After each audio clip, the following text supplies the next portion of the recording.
Hey, c'est raté encore une fois. Salut tout le monde, belle entrée, et oui, aujourd'hui on va passer 24 heures ensemble. Enfin 24 heures, je pense qu'il est 11h30, 11h33. Bon, je me suis pas levé à 11h33, hein. Je suis levé depuis 8h30, j'ai fait quelques petits trucs, j'ai fait une partie d'Hades, j'ai préparé une petite sauce tomate, j'ai fait un peu de sport, on va se redresser. Et je me suis coupé les cheveux aussi, vous voyez, coupe toute neuve, faite par mes soins, bien dégueulasse comme d'habitude avec la calvasse bien présente. Phil Foden, en mode Phil Foden, raté, vous voyez, même pas droit. Mais bon, on fait ce qu'on peut, on essaye. On s'en fout de la coupe, Et on va passer 24 heures ensemble, mais surtout on va lire pendant presque 24 heures. Alors voilà, je commence ma première lecture à 11h30. Je pense que d'ici à mon déjeuner du midi, j'aurai lu peut-être un ou deux tomes, parce que je vais vous présenter un peu ce que je vais lire, ou en tout cas ce que je prévois de lire. Alors on a tout ça. On a le tome 3, le tome 4, le tome 5 de Evol. On a donc le tome 26, 27, 28, 29, 30 de Tokyo Revenger. On a le tome 29 de One Punch. On a le tome 1 de Nine Peaks. Et on a le tome 1 de Dead Rock et de Gaku Rakugai que ma sœur m'avait offert pour mon anniversaire. Voilà, enfin on s'est offert des petits cadeaux, on s'est vu il y a pas longtemps, donc forcément mon anniversaire c'était pas à ce moment-là, mais ça fait toujours plaisir. Bon, ça me fait commencer de nouvelles séries. Heureusement pour l'instant il n'y a pas beaucoup de tomes au Japon, même si bon, Dead Rock c'est Hiro Mashima, donc j'ai bien peur que ça fasse peut-être 20 ou 30 tomes, ça fait chier, mais bon, on va voir si on kiffe, en tout cas on va voir si on aime, si c'est plaisant. Et Gaku Rakugai, j'en avais entendu que du bien en tout cas, donc on va voir ce que ça donne. Donc ça c'est la première partie, et la deuxième partie c'est ça, donc bon, ça on va pas le lire aujourd'hui, hein. Ça m'étonnerait qu'on réussisse à lire tout ça, parce que déjà il y en a déjà énormément. On a les 2 tomes de Ghost and Lady, on a le tome 4 de The World is Dancing, on a le tome 6 de Land, et on a quelques tomes de Bonnie Poon Poon, même si là il m'en manque, parce que si je lis le tome 8, le tome 11 et le tome 12 alors que je suis au tome 5, ça risque d'être un peu compliqué, donc ça on va un peu le mettre de côté pour le moment. Donc voilà, c'est un peu ce que je vais lire aujourd'hui, en tout cas ce que je vais essayer de lire. Donc bon, bien sûr je ferai des pauses, hein. Vous n'allez pas me voir lire comme ça pendant 1 heure sans rien faire, et je vais pas mettre forcément de trucs qui accélèrent. Voilà, donc je vais passer directement au tome 3 de Evol. Pour Evol, toujours obligé d'enlever la couverture, parce que sinon voilà, on peut pas lire, ça glisse tout le temps, mais ça c'est beau, ça c'est du beau travail, j'aime bien. Bon, c'est 20 balles, mais c'est quali, hein. C'est quali, mais c'est trop cher. Tome 3 terminé, franchement ça monte en puissance Evol, c'est fou, le dessin est vraiment incroyable. Je trouve que Atsushi Kaneko il s'est encore amélioré sur Evol. Je sais pas comment c'est possible, parce que sur Search and Destroy il était vraiment fort. Enfin, je pense que c'est un peu au niveau de Search and Destroy, peut-être que j'abuse un petit peu, mais j'adore les dessins, j'adore les planches, j'adore ce qui se passe pour le moment. On est un peu sur un The Boys version manga, mais là à la fin du tome 3 il y a un cliffhanger qui, je sais pas, nous laisse penser qu'on va partir sur un autre univers encore, enfin en tout cas des méchants d'un autre univers vont arriver sur Terre, je sais pas trop, mais nos trois héros qui foutent le bordel ont pris presque plein possession de leur pouvoir, et vraiment là j'ai bien kiffé le tome 3, le tome 1, le tome 2 était vraiment bon, était vraiment bien, mais là le tome 3 était encore un niveau au-dessus, donc j'espère que ça va encore monter en puissance avec le tome 4 et le tome 5. On est parti pour le tome 4 avant de manger. On va enlever la jaquette pour voir ce que ça donne. Hop, on est... Ça c'est le kick. Ça c'est incroyable. Let's go. Le tome 4 est fini, il était vraiment bien aussi, un petit peu moins bien que le tome 3 je dirais, mais ça continue de monter aussi en puissance. L'univers s'étend de plus en plus, enfin on voit de plus en plus de personnages. Les héros là, nos 3 héros méchants, je sais pas dans quel camp faut les classer, et bah ils sont de plus en plus puissants aussi. Enfin vraiment, celle avec ses flammes, elle rigole pas, hein, je répète, il y a 3 héros, ça spoil pas, mais il y en a un qui a des flammes, il y en a un qui vole, et il y en a un qui peut faire un trou avec son doigt comme ça. Enfin l'histoire en tout cas déroule, hein, on va dire ça, et voilà, c'est le gros kiff. Donc là malheureusement je dois faire la petite pause bouffe, mais j'aurais bien voulu dévorer justement le tome 5. J'aurais bien voulu l'attaquer et le lire, mais ça sera juste après la pause déjeuner. Voilà, je vous dis à tout de suite. Ciao. Ok les gars, on est reparti, 13h52, on a bien mangé, j'en ai foutu partout, donc là vous voyez pas. Allez, on les voit. Mais de toute façon je sors pas, donc je ne me change pas, je m'en bats les couilles. Donc, on va lire le tome 5 de Evol, hein, c'est parti. Voilà, à toutes. Bon ça y est, on est à jour sur Evol. Qu'est-ce que j'en ai pensé de ces 5 lectures? J'ai envie de dire que c'est vraiment du lourd, c'est vraiment du très très lourd. Je m'attendais à ça sans m'attendre à ça. Là on est un peu, alors attention, j'ai pas envie de le dire, non, j'ai un peu envie de vous laisser découvrir. Mais si vous aimez tout ce qui est un peu, comme je vous l'ai dit, The Boys, mais en même temps tous les films ou les séries de super-héros, franchement vous pouvez foncer sur Evol parce qu'en plus je vous l'ai dit, le coup de crayon d'Atsushi Kaneko il est vraiment très très très très bon. On a plein de héros différents, on a plein de choses qui se mettent en place. Enfin il y a vraiment pas mal de choses qui se passent dans ce tome 5 là. Et l'univers s'étend encore plus, je parle de l'univers de Evol, que ça soit en fait dans le monde, que ça soit au-delà du monde, interplanétaire. C'est vraiment du très bon pour l'instant. Et oui, à chaque fois que je lis un tome, j'ai l'impression que c'est limite de mieux en mieux, en tout cas que ça progresse bien, qu'il n'y a pas de temps mort. On est vraiment là dans le chaos total que Atsushi Kaneko sait faire. Vraiment, il est trop fort pour ça, pour mettre en lumière ou en page, je ne sais pas trop, le chaos que certaines personnes ressentent en eux. Enfin, franchement, c'est fou, c'est vraiment bien fait. Moi, je vous invite à aller lire Evol parce que Atsushi Kaneko a vraiment besoin d'un gros coup de lumière. Bon, toujours le problème, c'est que c'est 20 € et 20 € c'est vraiment excessivement cher pour un tome que on lit en 45 minutes. Parce que là, les tomes, à chaque fois, je les ai lus en 45 minutes. Donc, oui, avec ce format-là, le coup de crayon est vraiment fou. Là, je peux vous montrer ça. C'est dingo, mais voilà, franchement c'est du très très beau travail, ça c'est sûr. Donc j'avais déjà envie de m'avoir le tome 6, je crois qu'il y a 7 tomes en cours au Japon. J'ai envie de m'avoir le tome 6, j'ai envie de m'avoir le tome 7. Franchement, honnêtement pour l'instant, je sais pas du tout combien ça peut faire de tomes. Je dirais que ça peut faire peut-être, allez, une dizaine comme une quinzaine. Je pense que 10-15 ça peut être bien. J'espère que ça va pas aller au-dessus parce que déjà pour le porte-monnaie ça va faire mal. Mais aussi pour pas que l'histoire elle traîne en longueur. Mais Atsushi Kaneko il a pas trop tendance à faire ça, donc je lui fais confiance. En tout cas j'espère une belle fin, j'espère un beau dénouement. Et j'espère aussi que l'histoire va bien continuer parce qu'il peut se passer vraiment énormément de choses. Enfin là j'ai vraiment parlé énormément d'Evol, mais en même temps j'ai lu les 5 tomes d'un coup. J'avais lu les 2 tomes ce week-end.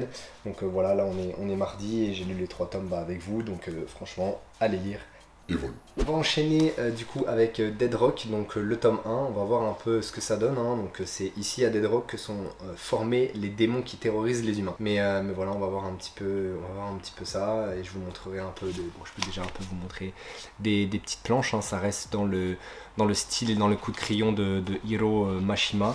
Voilà, donc très très shonen pour le coup. On va voir si j'apprécie. Un petit peu pour l'instant sceptique, on va dire, par rapport à cette lecture, pardon. Mais on va voir ça tout de suite. Donc je vais lire Dead Rock et je vous tiens au courant juste après. Ok, le tome 1 de Dead Rock est fini. Assez cool comme petit concept, j'aime bien. En gros, on est sur ce personnage-là qui entre justement dans l'école de Dead Rock, donc l'école des démons, qui veut tuer le proviseur. Voilà, je vous laisse découvrir qui est le proviseur. Et il fait équipe avec un peu toute sa classe, ils sont 7, et dans l'école, ce qui est cool, c'est qu'ils peuvent tuer n'importe qui. Donc ça change un peu. Par contre, j'ai trouvé ça un peu trop enfantin, j'ai trouvé ça un peu trop enfant à mon goût, avec un personnage qui répète toutes les 30 secondes, t'es idiot ou quoi, t'es stupide ou quoi. Et bon, ça c'est un peu relou, c'est un peu chiant, donc sur les enfants de 12 ans peut-être que ça passe, mais là c'est pas trop passé. L'univers est intéressant, il y a pas mal de possibilités aussi parce que on est dans le monde des démons, donc il peut en avoir des tonnes et des tonnes et des tonnes. Notre héros est intéressant parce qu'il a un corps qui ressemble à un humain, mais il est doté d'un pouvoir un petit peu particulier qui est peut-être le seul, le descendant unique de sa lignée. Je sais pas trop d'où il vient, mais bon voilà. En soi, le tome 1 avance assez rapidement, l'histoire dans le tome 1 avance assez rapidement, donc ça c'est plutôt sympa. Après, à voir ce qui se passe dans le reste. Je crois qu'il y a 3 tomes en cours au Japon. Après, honnêtement, je vois pas comment ça peut faire 30 tomes ni 20 tomes. Je dirais plutôt que ça peut faire une dizaine de tomes, mais bon, comme je vous l'ai dit, Hiro Mashima il fait quand même pas mal d'œuvres aux alentours des 30 tomes. Donc à voir ce qu'il a dans la tête et à voir aussi si bien sûr ça plaît au Japon, hein, parce qu'on sait là si ça plaît pas ça va vite dégager, donc on verra bien par la suite si c'est toujours aussi sympa ou non. Pour l'instant c'était intéressant, mais pas non plus extraordinaire. Voilà, et puis assez enfant, assez enfant. Je retiens surtout ce côté-là. Après, c'est un shonen, hein, bien sûr, mais assez enfant. On va maintenant enchaîner avec Gakurakugai, qui, en tout cas au niveau du dessin, m'intéresse aussi beaucoup plus. Je préfère le coup de crayon, même si on est sur un shonen, je préfère. Je trouve les dessins un peu plus intéressants, un peu plus sympas, un peu plus travaillés, je sais pas, enfin... C'est pas que j'aime pas les dessins d'Hiro Mashima, mais ça fait très shonen. Là, on est directement sur quelque chose d'un peu plus mature, en tout cas dans le dessin. Donc, on va voir ce que ça peut donner au niveau de l'histoire. Donc là, on est sur l'histoire, en tout cas le synopsis. Lorsque ce quartier succombe aux ténèbres, eux seuls peuvent vous aider. Donc on a ces 2 petits gars, je vous dis que ça, et après je vous parlerai un peu de l'œuvre après avoir lu ce tome 1, qui déjà au niveau de la couverture m'intéresse plus que Dead Rock. Voilà, on sent qu'il est pas forcément pour le même public déjà, rien que ça, alors qu'on est sur 2 shonen, on est sur 2 œuvres de chez Pika, mais voilà, on va voir un peu ce que ça peut donner. Ça y est, le tome 1 de Gakurakugai est terminé. Franchement, j'ai bien aimé ce tome. Ça manquait quand même d'un petit quelque chose, peut-être d'un tome 2, ou je ne sais pas, peut-être je sais pas, d'un peu plus d'action, parce que oui, il y a de l'action, oui, il y a de l'action dans ce tome. En gros, eux, ils sont là pour éradiquer un peu les magas. Donc les magas, c'est des sortes de... Je sais pas comment dire, de petits démons qui font leur apparition à travers des portails, des choses comme ça. Et tout ce qui est un peu, l'exorcisme, les choses un peu paranormales. Donc eux, ils sont là pour résoudre ces problèmes-là. Elle, on n'en sait pas trop sur elle. Lui, on sait qu'il est mi-humain, justement, mi-maga. Donc il a un pouvoir, pas cheaté, ça va, enfin... Il est assez fort, mais pour l'instant, j'ai pas l'impression que son pouvoir est vraiment ultra puissant. Donc... ils ont fait 3 missions, les 3 missions bien sûr se sont déroulées sans accroc, il n'y a pas eu de problème, ils ont résolu ça en un claquement de doigts, mais c'est pour ça que ça manquait un peu, je trouve, d'approfondissement au niveau des histoires en rapport avec les missions qu'ils ont eu à faire. C'est juste ça que je regrette un petit peu, sinon comme je vous l'ai dit, le dessin il était vraiment plus intéressant que celui de Dead Rock, puisque il était plus mature, il était plus sombre. Je trouvais le trait un peu plus travaillé. De toute façon, ça se voyait quand j'ai fait la comparaison tout à l'heure avec les deux mangas. Mais franchement, c'était un bon tome 1. Je donnerais la note de 13, 14 sur 20. Alors que tout à l'heure, Dead Rock, vu que c'est un peu enfantin, je mettrais entre 10 et 12. Voilà, donc ça c'est une bonne pioche. Donc pareil, je crois qu'il y a 3 tomes en cours au Japon, donc on va voir un peu ce que ça peut donner, et aussi ce que peut nous dévoiler un peu le background de ces 2 personnages là, surtout elle là, mademoiselle Zhao, comment elle s'appelle déjà? J'ai dit Tao, putain j'ai déjà oublié, laisse tomber, je l'ai pris pour une rappeuse française. Bref, on va passer ça. Peut-être que je vais faire une petite pause, je vais voir, je sais pas trop, sinon on va enchaîner avec le tome 29 de One Punch et le tome 1 de Nine Peaks. Et après on se reverra pour vous donner l'avis sur les 2 tomes d'un coup. Voilà, je vais pas faire de transition avec un seul tome, on va se retrouver avec les 2 tomes d'un coup. Voilà. À toutes.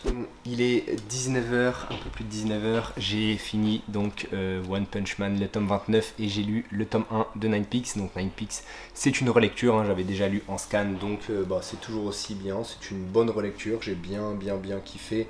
Et j'ai hâte d'avoir la suite pour de nouveau me mettre à jour et découvrir la suite de l'histoire. Donc bon petit Furio, où on a ce personnage là qui retombe 22 ans en arrière pour retourner au lycée où son père était, et ils vont un peu essayer de reconstituer la ville, en tout cas avec 5 lycées qu'ils n'arrêtent pas de se taper à l'époque de son père. J'ai un peu très mal expliqué, mais c'est pas grave. Et ensuite One Punch, le tome 29, franchement là c'était du bon kiff.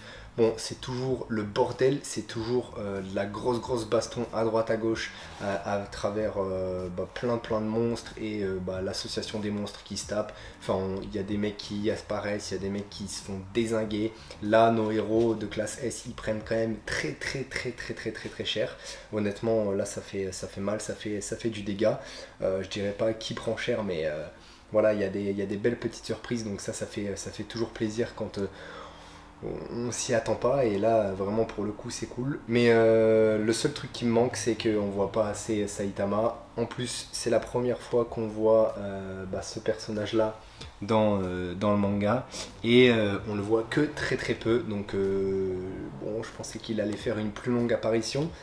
Mais j'ai aussi envie de voir Saitama, j'ai envie de voir le bon One Punch Man se taper. Franchement, je suis toujours un peu triste quand on ne le voit pas, quand il dézingue les gens en une seconde. Mais si c'était le cas, en tout cas, il n'y aurait pas ce gros arc où justement il y a l'association des héros qui se battent contre l'association des monstres. Enfin voilà, c'est un peu ça qui se passe en ce moment, mais je sais pas combien de tomes ça peut faire. Voilà, j'ai quand même envie que... Je sais pas si ça peut vraiment finir One Punch, mais j'ai envie que ça se termine. En tout cas, cet arc-là, j'ai envie qu'il se termine pour qu'on passe peut-être à un arc final, un arc qui mettra fin à l'histoire de Saitama. Voilà, tout simplement. Donc c'était de bonnes lectures, de bonnes petites lectures. Maintenant, on va sûrement faire une petite pause bouffe. Voilà, donc je reviendrai peut-être vers 21h pour lire la suite des tomes, mais ça va être compliqué de lire tout ce que j'ai autour de moi parce qu'il m'en reste quand même pas mal, mais on aura bien lu, on verra à la fin combien j'en aurai lu. Voilà, mais là c'est la petite pause. Voilà, on se retrouve après la petite bouffe, il est 21h10, on va lire le reste. Donc normalement il nous reste 5 tomes de Tokyo Revenger, et il nous reste là-bas environ normalement 5 tomes, donc les 2 tomes de Ghost and Lady, le tome 6 de Land et le tome 4 de The World is Dancing. Donc on va voir si on y arrive. Je ne pense pas parce que je vais me coucher sûrement vers minuit, mais on va essayer au moins de se mettre à jour sur Tokyo Revenger. C'est parti. Bon, il est 23h25, j'ai lu les 5 tomes de Tokyo Revenger. Je parle pas trop fort parce que il y a madame qui dort en haut. Franchement, je m'attendais pas à ça. Mais franchement, c'était bien, c'était vraiment bon. Je m'attendais pas à ça. Je pensais pas que ça allait être aussi bien. Et pourtant, j'ai hâte de lire le dernier tome. J'ai hâte de lire la fin de l'aventure, savoir un peu comment ça se termine. Parce que à la fin du tome 30, il se passe vraiment quelque chose de fou. Donc je veux vraiment savoir ce qui s'est passé, quelle peut être vraiment la finalité de tout ça. Même si je pense que bon, 30 tomes, 31 tomes, c'est un peu long. Je pense que ça aurait pu être réduit en peut-être 25. Mais bon, en tout cas, les 5 tomes là que j'ai lus, j'ai eu du mal au début au tome 26 parce que ça faisait longtemps que j'avais pas lu Tokyo Revenger. Mais dès que j'ai enchaîné, je me suis remémoré des choses. Et surtout, le tome 29 et 30 était vraiment bon. Donc voilà, j'ai hâte de voir la suite. J'ai hâte de voir comment ça se termine parce que comme j'avais entendu, apparemment ça se termine un peu en eau de boudin et c'est pas très bon. Donc j'ai hâte de voir le tome 31 qui devrait arriver incessamment sous peu parce que ma soeur me l'a envoyé, me l'a payé aussi dans les 2 petits tomes là que je vous ai présentés aujourd'hui. Donc voilà, j'ai hâte d'avoir le tome 31 pour finir l'aventure de Tokyo Revenger. Bonjour tout le monde. Oui, 9h15 du matin, là j'ai pas mon téléphone avec moi parce qu'il recharge.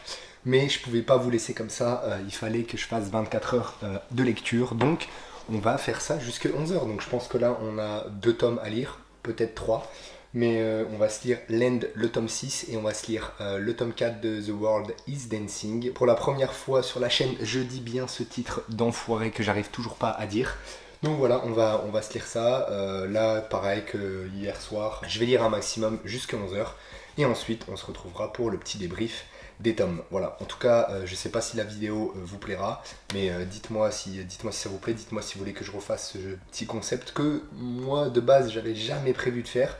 Mais là, j'avais pas le temps de faire des vidéos où il y avait beaucoup de travail. Là ça demande peu de travail et malheureusement j'ai pas le temps parce que j'ai déménagé et en plus je pars en vacances.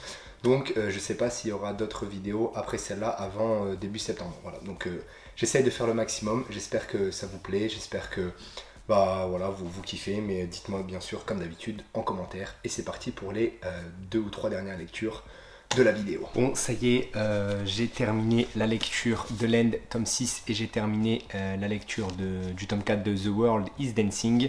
Alors je vais commencer par The World is Dancing, c'était pas mal, je pense que comme d'habitude ça manque toujours d'un peu plus de danse, ça manque toujours d'un peu plus de dessin qui me laisse bouche bée.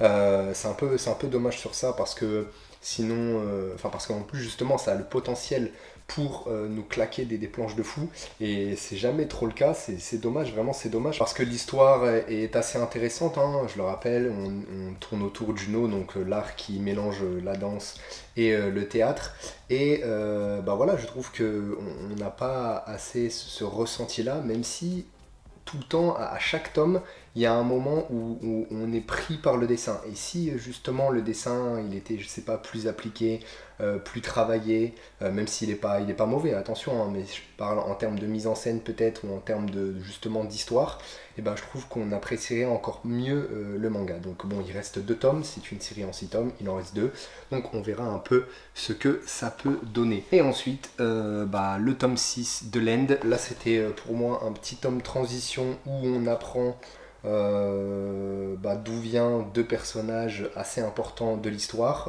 On en apprend plus un peu sur leur vécu, sur leur passé. Moi j'ai bien aimé ce tome là, un peu moins bien que le tome 5, mais tout se met de plus en plus en place dans la tête.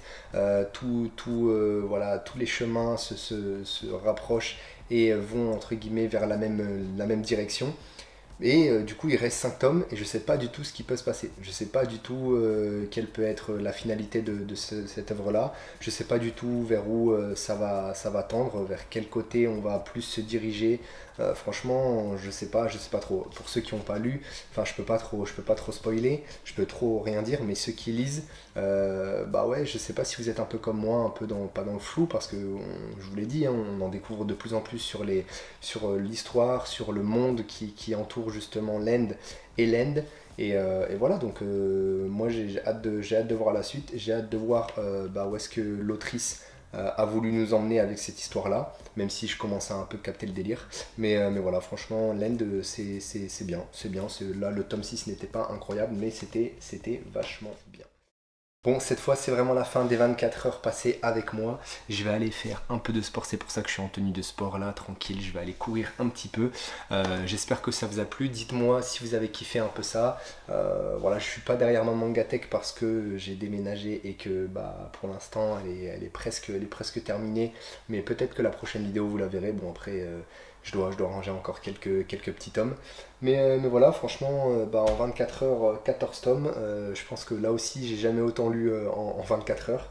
C'est assez énorme, ça va, ça m'a pas trop cassé la tête. Je pensais vraiment que lire pendant 24 heures, ça me pèterait le crâne et ça me donnerait plus du tout envie de lire.